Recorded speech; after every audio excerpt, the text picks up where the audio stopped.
18वा पाठ बघूया. जपान.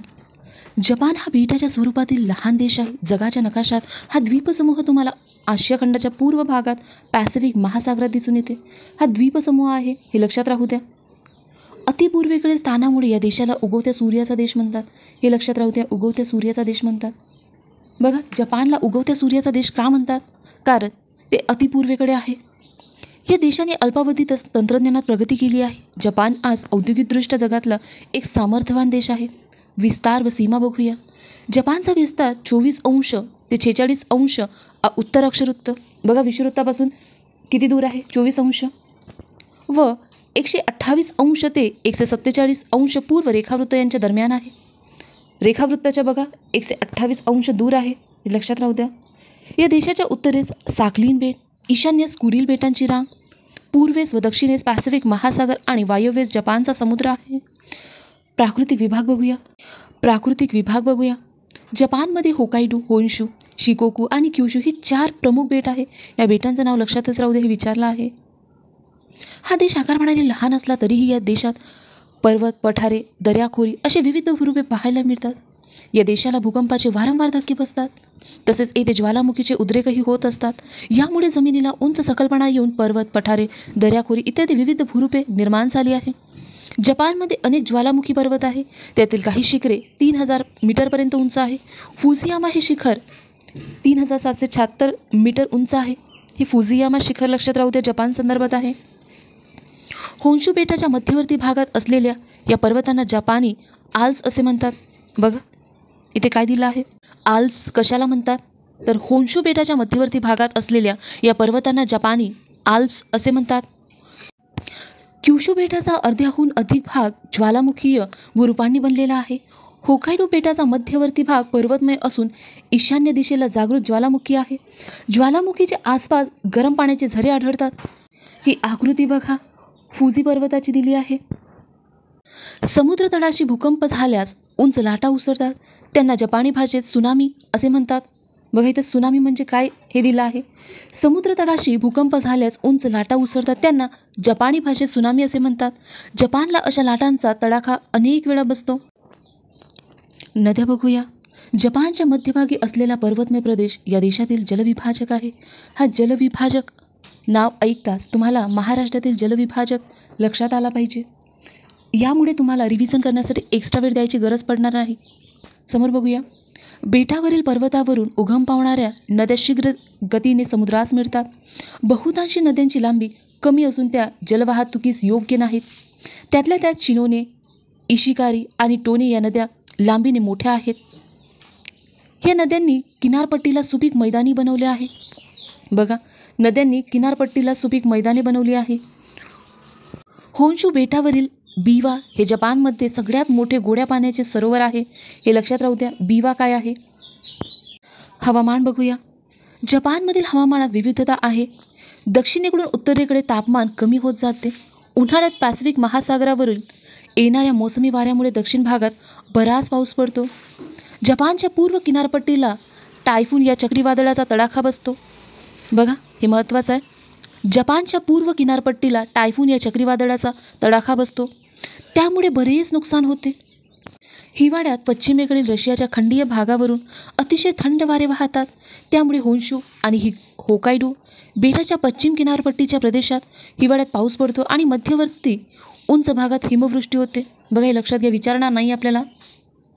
हिवाळ्यात पाऊस आणि हिमवृष्टी का होते? तर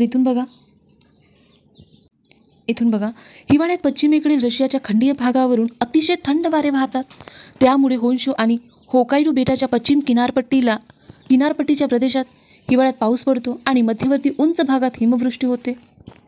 पर्जन्याच्या प्रमाणातही विविधता आहे. जपानच्या दक्षिणेकडील क्युशू बेटाच्या भागात सरासरी वार्षिक पर्जन्याचे प्रमाण 3500 मिमी इतके आहे. ते उत्तरेकडे कमी होत जाते. होकायडो बेटावर हे प्रमाण 1000 मिमी इतक्या कमी आहे. वनस्पती. जपानमध्ये 60% जमिनीवर दाट अरण्य आहे. समशीतोष्ण सदाहरित वनाचा प्रदेश येथे आढळतो. जास्त उंचीवर सूचीपर्णी वने आढळतात. हिवाळ्यात ओक, मेपल, एल्म ही झाडे तांबड्या पिवळ्या किरमिरी रंगात नटलेली आढळतात. प्राणी जपानमध्ये हरिण, ससे, खारी, माकडे, अस्वल, कोल्हे, लांडगे हे प्राणी आढळतात. व्यवसाय बघूया. शेती. पिकाच्या वाढीला उपयुक्त उबदार हवामानाचा काळ दक्षिणेला क्युशू बेटावर सुमारे 8 महिने असतो, तर जपानी आल्प्स या पर्वतीय भागात तो 5 महिने असतो आणि होकायडो बेटाच्या उत्तर किनाऱ्याजवळ हा काळ फक्त 4 महिनेच असतो. त्यामुळे जपानमध्ये उत्तरेपेक्षा दक्षिणेला शेती जास्त प्रमाणात केली जाते. पूर्वी हा देश पर्वतीय प्रदेशातील शेतीसाठी व तांदळाच्या उत्पादनासाठी प्रसिद्ध होता. शेती प्रामुख्याने क्युशू बेटावर व इतर बेटावरील नद्यांच्या त्रिभुज प्रदेशात केली जाते. येथे तांदूळ, चहा ही पिके, कोबी, बटाटा इत्यादी भाज्या व संत्री, स्ट्रॉबेरी ही फळे उत्पादित केली जाते. डोंगर उतारावरच्या मृदेची धूप झाल्यामुळे ती नापीक झाली आहे. बघा, मृदेची धुपीचे कारण मिळालं आहे एक आपल्याला. डोंगर उताराच्या मृदेची धूप झाल्यामुळे ती नापीक झाली आहे. यावर उपाय म्हणून जपानी लोक पायऱ्या पायऱ्यांची शेती करतात. बघा, पायऱ्या पायऱ्याची शेती जपानी लोक का करतात हे दिलं आहे. डोंगर उताराच्या मृदेची धूप झाल्यामुळे ती नापीक झाली आहे. यावर उपाय म्हणून जपानी लोक पायऱ्या पायऱ्याची शेती करतात, हे लक्षात राहू द्या. आणि जमिनीचा कस वाढण्यासाठी खते वापरतात. मासेमारी बघूया आपण. या देशाला सर्व बाजूंनी समुद्रकिनारा लाभल्यामुळे मासेमारी हा येथील महत्त्वाचा व्यवसाय आहे. येथे खोल समुद्रातली मासेमारी जास्त चालते. Salmon, cod, herring, tuna, bonito, sardine इत्यादी प्रकारचे मासे इथे मिळतात. जपानी मच्छीमार ध्रुवीय भागात जाऊन मोठ्या जलचरांची शिकार करतात. ही मासेमारी यांत्रिक बोटीच्या सहाय्याने व्यापारी तत्वावर करतात. खाणकाम बघूया. जपानमध्ये मुख्यतः चुनखडकाचे व कोळशाचे साठे आहेत. महत्त्वाच्या कोळशाच्या खाणी होकायडो व क्युशू बेटावर आहे. वाहतूक बघूया. जपानमध्ये अतिशय प्रगत आणि वेगवान रेल्वे सेवा आहे. वेगात जाणारी जपानची बुलेट ट्रेन प्रसिद्ध आहे. दंतूर किनाऱ्यामुळे जपानमध्ये बंदरांसाठी अनेक सुरक्षित जागा आहे. कोबे, ओसाका, टोकियो, याकोहामा ही महत्त्वाची बंदरे आहे. हवाई मार्गाने ही वाहतूक चालते. पर्वतीय प्रदेशामुळे रस्त्याचा विकास कमी झाला आहे. तथापि तंत्रज्ञानाच्या आधारे जपानने प्रमुख बेटांना जोडणारे रस्ते समुद्राखालून तयार केलेले आहे. उद्योग बघूया. पूर्वी कापड, मातीची भांडी, खेळणी इत्यादी उद्योग प्रमुख होते. गेल्या काही दशकात जपानने औद्योगिक क्षेत्रामध्ये फार मोठी झेप घेतली आहे. त्यामुळे आता जपान मोटारी, जहाजे इत्यादीच्या निर्मितीत अग्रगण्य मानले जाते. तसेच विजेवर चालणारी उपकरणे, घड्याळे, कॅमेरा, संगणक, रोबो इत्यादी इलेक्ट्रॉनिक वस्तूच्या उत्पादनातही जपान पुढे आहे. रेशमाचे किडे पाडून त्यापासून रेशीम व रेशमी कापड तयार करणे हा येथील महत्त्वाचा व्यवसाय आहे. मोती काढण्याचा व्यवसायही मोठ्या प्रमाणात चालतो. लोकजीवन बघूया. टोकियो आणि ओसाका ही अतिशय दाट लोकवस्ती असलेले शहर आहे. हे शहर औद्योगिकदृष्ट्या भरभराटीस आली आहे. त्यामुळे येथे मोठ्या प्रमाणात रोजगार उपलब्ध होतो. जपानच्या शहरी भागात पाश्चात्य पद्धतीची राहणी आढळते. जपानी लोक शिस्तप्रिय, उद्योगी व स्वच्छतेचे भोक्ते आहे. येथे सतत होणाऱ्या भूकंपामुळे येथे भूकंपरोधक घरे तयार करतात. घरांच्या बांधकामासाठी ग्रामीण भागात लाकूड व बांबू वापरतात. शहरात पोलादासारख्या स्थितिस्थापक व ॲल्युमिनियमसारख्या वजनाने हलक्या साहित्याचा व आधुनिक तंत्राचा वापर करतात. यामुळे तीव्र भूकंपात सुद्धा येथे जीवित व वित्तहानी फार कमी होते. जपानी ही या देशाची प्रमुख भाषा आहे. जपानी लोक विविध कलांमध्ये पारंगत आहेत. हे लोक कागदाच्या घड्या घालून विविध वस्तू बनवतात.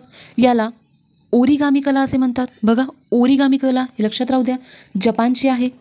कलाकुसरीच्या सुबक वस्तू बनवणे, सुंदर निसर्ग चित्रे काढणे, आकर्षक खेळणी बनवणे यात हे लोक कुशल आहे. जपानी स्त्रिया वेगवेगळ्या प्रकारचे पुष्प रचना करतात. ही आकृती बघा, चेरीच्या फुलाचा बहर दिला आहे या आकृतीमध्ये. समोर बघूया. त्यातल्या इकेबाना हा प्रकार लोकप्रिय आहे. जपानी स्त्रियांच्या पारंपरिक पोशाखाला किमोनो असे म्हणतात. किमोनो म्हणजे काय? जपानी स्त्रियांच्या पारंपरिक पोशाखाला म्हणतात. पतंग उडवण्याचा खेळ व सुमो हा कुस्तीचा प्रकार येथे लोकप्रिय आहे. बघा, पतंग हा भारतातच नाही तर जपानमध्ये सुद्धा खेळला जातो. पर्यटन व प्रमुख शहरे. या देशात चेरीची झाडे फुलांनी बहरली की ते सौंदर्य पाहायला जपानी लोकांच्या सहली तर येतातच, पण परदेशी पर्यटकही आवर्जून हजेरी लावतात. पुरातन राजवाडे हे देखील पर्यटकांचे आकर्षण आहे. फुजियामा पर्वत तसेच हिरोशिमा, नागासाकी व टोकियो या शहरांना अनेक पर्यटक भेट देतात. टोकियोसारख्या दाट लोकवस्ती असलेल्या शहरात प्रदूषणाची समस्या टाळण्यासाठी स्वच्छता राखणे गरजेचे असते. त्या दृष्टीने या शहरात सतत काळजी घेतली जाते. टोकियो बघूया. हे पूर्व किनारपट्टीवरील दळणवळण मार्गाचे केंद्रस्थान आहे. हे शहर जपानची राजधानी आहे, हे लक्षात राहू द्या. टोकियो जपानची राजधानी आहे. येथे अनेक व्यापारी संस्था, सांस्कृतिक संस्था, मोठ्या कंपन्या व परदेशी वित्त संस्थांची कार्यालये आहे. तसेच अनेक वस्तुसंग्रहालय, कलादालने व ग्रंथालय आहे. जपानमधील सर्वात मोठे राष्ट्रीय ग्रंथालय या शहरात आहे. येथे 50 लाखाहून अधिक ग्रंथ आहे. ओसाका बघूया.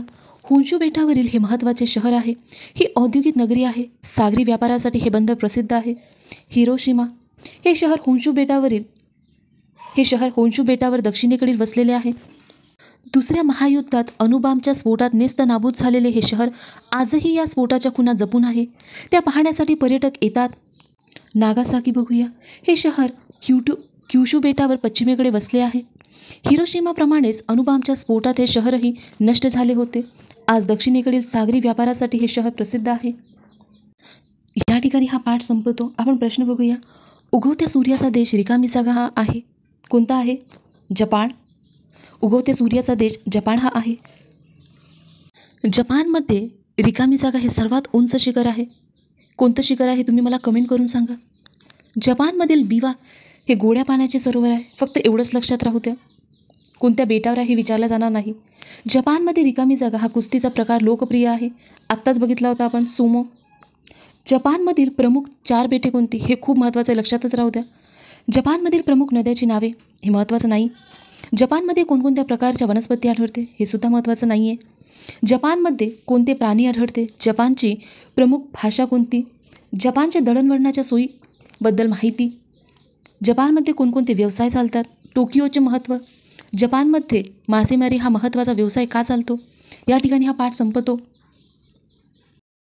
आजची माहिती तुम्हाला आवडली असेल तर व्हिडिओला लाईक करा आणि चॅनलवर नवीन असाल तर सबस्क्राईब करा. म्हणजेच नवीन येणाऱ्या व्हिडिओची नोटिफिकेशन तुम्हाला लगेच मिळत राहील. थँक्यू.